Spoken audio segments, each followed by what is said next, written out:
خبر دیں کہ بانی پی ٹی آئی سے بیرسٹر سلمان صفدر کی ملاقات کا تحریری حکم نامہ جاری کر دیا گیا ہے۔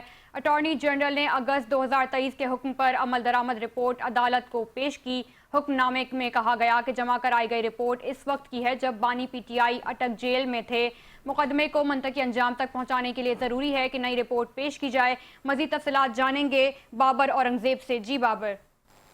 جی بالکل، آج بانی پی ٹی آئی سے ملاقات کا دن ہے اور سپریم کورٹ نے بیرسٹر سلمان صفدر کو آج اڈیالہ جیل میں بانی پی ٹی آئی سے ملاقات کرنے کا حکم دیا ہے۔ اس وقت میں اڈیالہ جیل کے باہر موجود ہوں، تو اڈیالہ جیل سے باہر کے حوالے سے میں آپ کو بتاؤں تو اڈیالہ جیل کو جانے والے تمام راستوں کو کنٹینر لگا کر سیل کر دیا گیا ہے۔ پولیس کی بھاری نفری یہاں پر تعینات ہے جو آنے جانے والی تمام گاڑیوں کی سخت چیکنگ کر رہی ہے، اور اس کے علاوہ کنٹینر لگا کر اڈیالہ جیل کو جانے والے جو راستے ہیں ان کو 4 سے 5 مختلف جگہوں سے ناکے لگا کر سیل کیا گیا ہے۔ لیکن جو ذرائع ہیں وہ دعویٰ یہ کر رہے ہیں کہ جو بیرسٹر سلمان صفدر ہیں آج ان سے ملاقات کروائی جائے گی، وہ جیل میں جائیں گے، لیکن بانی پی ٹی آئی کی جو ہمشیرہ ہیں تینوں بہنیں وہ بھی یہاں پر پہنچیں گی، اور دیگر جو پی ٹی آئی کی قیادت ہے وہ بھی آج اڈیالہ جیل میں آئے گی، لیکن ان کی ملاقات آج متوقع نہیں ہے، ان کی ملاقات نہیں ہو پائے گی۔ لیکن سپریم کورٹ کے حکم کے بعد بیرسٹر سلمان صفدر کی ملاقات کے حوالے سے یہ بتایا جا رہا ہے کہ